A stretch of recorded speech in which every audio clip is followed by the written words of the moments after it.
we are doing a special event next Friday, March 3rd, from noon to 2 p.m. It's the anniversary of the passing of one of our former volunteers and actually a friend of mine, Jonah Nepon. He died in 2013 and was a big supporter of live music in the city. He ran a promotion company called Ghost Town Manitoba. He would put on shows and organize events, and a lot of times with up and coming and new bands, really supporting underground artists. And he hosted a show here called On the Air, which was kind of an extension of what he did out and about in Winnipeg. So in honor of his passing, we're going to be dedicating this room, the live band room here at the station, in his honor. Going to be putting up a plaque, and we've invited his family and friends down to join us, and we're getting two of the last bands that he booked in to play live on air, and we're going to be having some friends and other industry folks who knew him reminiscing and talking about him and playing some songs that he liked, and just kind of sharing memories of Jonah for that day.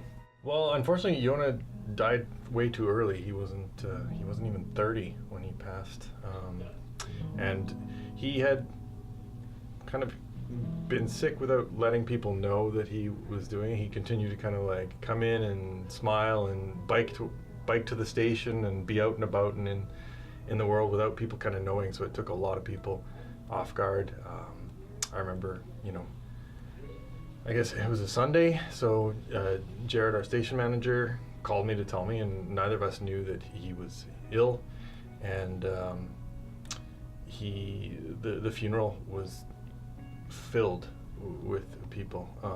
Obviously, he meant a great deal to the Winnipeg arts community, particularly the music community. They also actually had a memorial for him in Montreal, because he had lived in Montreal for a time and was very active with Pop Montreal, the music festival there. And so they did a tribute night to Jonah as well. So he meant more to than just to the Winnipeg community. He had the promotion company I mentioned, Ghost Town Manitoba, but he also released a few records, self-financed these records for other bands with artists he really believed in and admired, and gave a lot of emerging bands some of their first shots to be on bills at shows.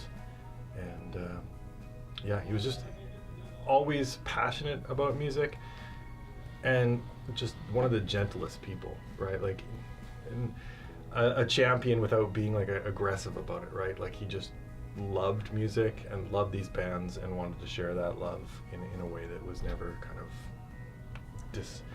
disquieting or off-putting.